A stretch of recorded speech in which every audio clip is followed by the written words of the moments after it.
What I can tell you is that there was coordination with Afghan leaders, both in the government as well as in the Afghan security forces, about the eventual turnover of Bagram Air Base. As you know, it was the 7th and the final base that we turned over to the Afghan National Security Forces. You don't do that in a vacuum, and this wasn't done in a vacuum.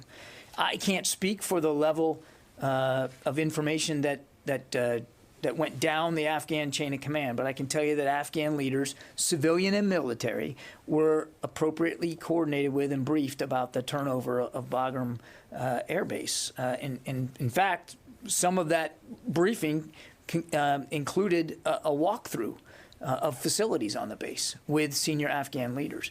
Looters broke in, grabbed a lot of stuff, and there's also reports that left behind were... The final conversations occurred about 48 hours prior. Obviously, for operational security reasons, we didn't go into the exact hour at which all U.S. forces would leave Bagram. Again, as I said from the outset, we have had to operate under the assumption that this drawdown could be contested at any time. Today, Undersecretary of Defense for Policy, Dr. Colin Kahl. In terms of the equipment left behind, no weapons are being left behind. Throughout the drawdown, a few hundred small arms and ammunition were transferred to the ANDSF. That all of the equipment being brought out were non-defense articles. After the reports of the vehicles... Some vehicles were left for use by the Afghans. Some were destroyed because they were no longer usable. And some were properly transferred out of the country.